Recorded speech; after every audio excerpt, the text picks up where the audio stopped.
नमस्ते दोस्तों, मैं दीपा चौरसिया आप सभी का स्वागत करती हूँ आपके अपने चैनल ब्रीथ डीपली में। उम्मीद करती हूँ कि आप सभी फिट होंगे और हेल्दी होंगे। आज हम जिन आसनों की प्रैक्टिस करेंगे उनसे हमारी रीढ़ की हड्डी तो फ्लेक्सिबल होगी, हमारे पेट से रिलेटेड जो भी बीमारियां हैं वो भी ठीक होगी और जिन लोगों को थायराइड की प्रॉब्लम है या डायबिटीज की प्रॉब्लम है वो भी दूर होगी। तो चलिए शुरू करते हैं आसनों की प्रैक्टिस। हलासन। इस आसन को हलासन इसीलिए कहा जाता है क्योंकि जब हम इस आसन के लास्ट पोजीशन में होते हैं तो उस वक्त हमारी जो आकृति है या शेप है वो एक हल्की तरह ही दिखाई देती है, इसलिए इसे हलासन कहा जाता है। पीठ के बल लेट जाएंगे, बॉडी स्ट्रेट रहेगी। अब दोनों पैरों को 90 डिग्री तक लेकर आएंगे।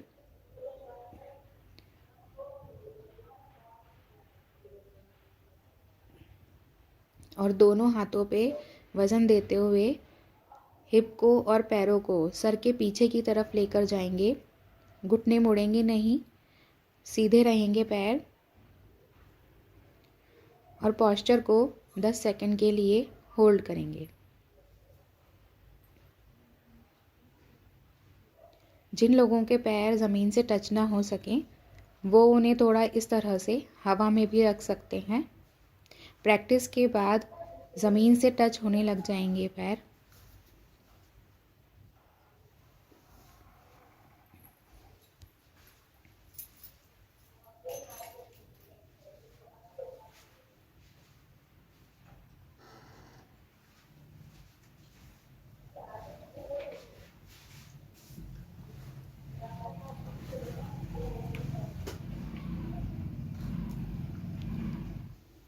और अब धीरे से आसन से वापस आएंगे, अपनी कमर को पकड़ते हुए धीरे धीरे हिप्स को ज़मीन पे रखेंगे और धीरे धीरे ही पैरों को ज़मीन पर रखेंगे और शवासन में रिलैक्स करेंगे। हलासन करते समय हमें कुछ सावधानी रखनी चाहिए। जब हम इस आसन को करने के लिए पैरों को ऊपर उठाते हैं तो उन्हें घुटने से मोड़ना नहीं चाहिए और जब सर के पीछे लेकर जाते हैं तब भी इन्हें मोड़ना नहीं है घुटनों से और एकदम से पैरों को ज़मीन पे नहीं टेकना है। अगर ज़मीन पे नहीं टिकते हों पैर तो उन्हें थोड़ा ऊंचा हवा में ही रखना है। और जब हम इस आसन से वापस आते हैं तो हमें आसन से धीरे-धीरे वापस आना है।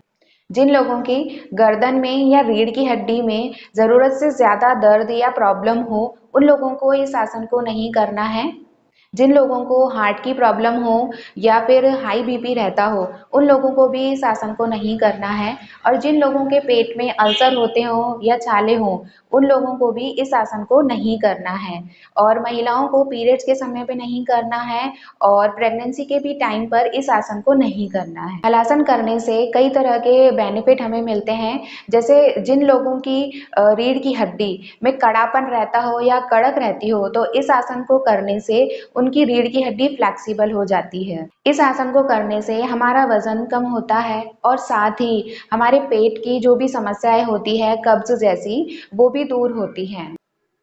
बॉडी में ब्लड सर्कुलेशन बढ़ता है और लो बीपी के मरीज के लिए तो ये बहुत ही फायदेमंद आसन है। हलासन को करने से डायबिटीज और थायराइड की प्रॉब्लम भी दूर होती है।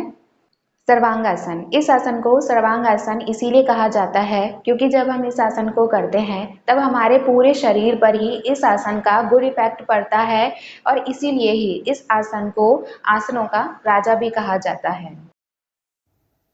पीठ के बल सीधा लेट जाएंगे, पूरी बॉडी सीधी रहेगी।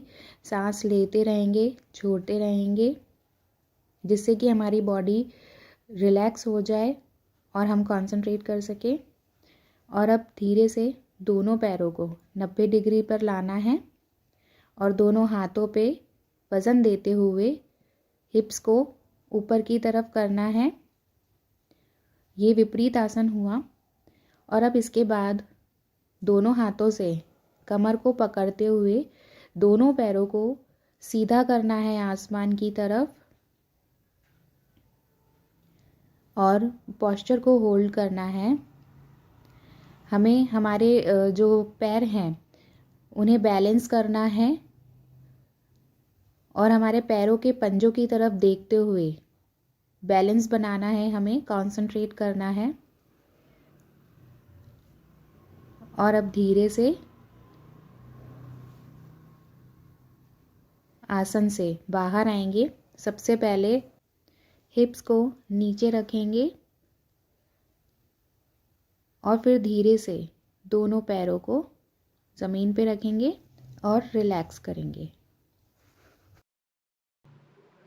सर्वांगासन को करते समय हमें कुछ सावधानी रखनी चाहिए।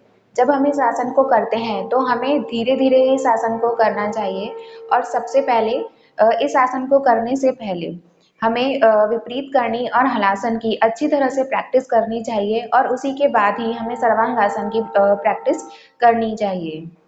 इस आसन को जब हम करते हैं तो जब हम इसकी लास्ट पोजीशन में होते हैं तो हमारा जो चिन है वो हमारे चेस्ट को बिल्कुल टच करना चाहिए और बॉडी को एक सीध में और बैलेंस बनाते हुए रखना चाहिए और ध्यान को बिल्कुल भी नहीं भटकाना चाहिए इस आसन को करते समय।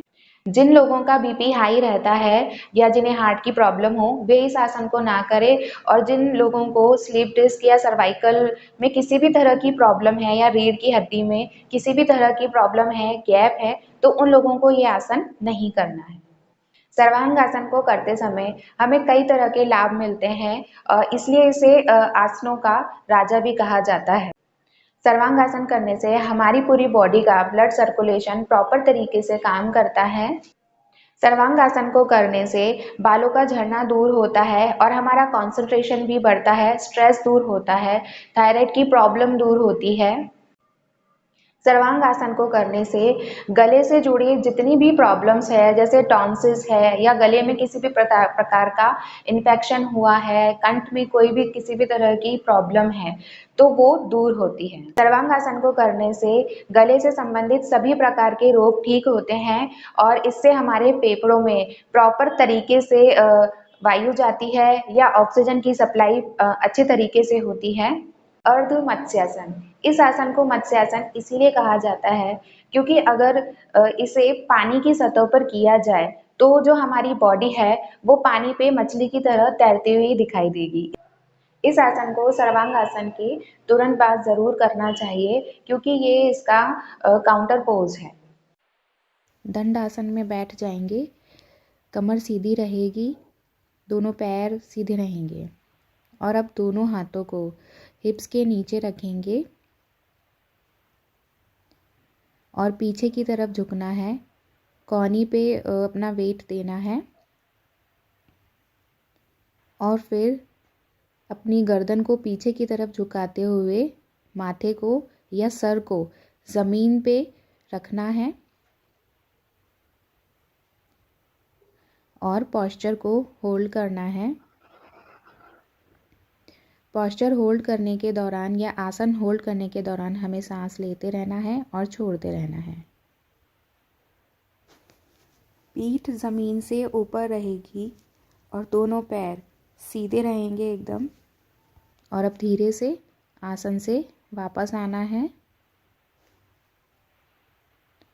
और गर्दन को राइट और लेफ्ट में स्ट्रेच करना है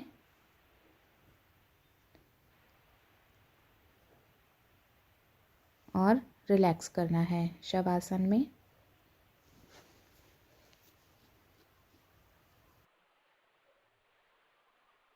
जब हम ये आसन करते हैं तो हमें इस आसन को धीरे धीरे करना चाहिए और झटके के साथ पीछे की तरफ नहीं झुकना चाहिए और गर्दन को धीरे धीरे ही झुकाना है। और जब हम इस आसन को कर रहे हैं तब हमारा जो सर है हमारे सर का जो तालू है उसे जमीन पे टच करना है धीरे धीरे और अगर इतना नहीं हो रहा हो तो थोड़ा भी टच करेंगे तो भी इस आसन का लाभ हमें मिल जाएगा। अर्ध मत्स्यासन को करने से हमें कई तरह के लाभ मिलते हैं। जब हम इस आसन को करते हैं तो हमारी गर्दन पे खिंचाव आता है जिससे कि हमारी थायराइड ग्लैंड पर इफेक्ट आता है और हमारी थायराइड से रिलेटेड प्रॉब्लम या समस्या दूर होती है और हमारे फेफड़ों में भी अच्छी तरह से श्वास आती है या ऑक्सीजन की कमी दूर होती है और हमारी बॉडी में कोलेस्ट्रॉल की मात्रा भी कम होती है। जिन लोगों को सर्वाइकल की प्रॉब्लम है उन लोगों को इस आसन की प्रैक्टिस ज़रूर करनी चाहिए, क्योंकि सर्वाइकल के पेन को इस आसन को करने से दूर किया जा सकता है।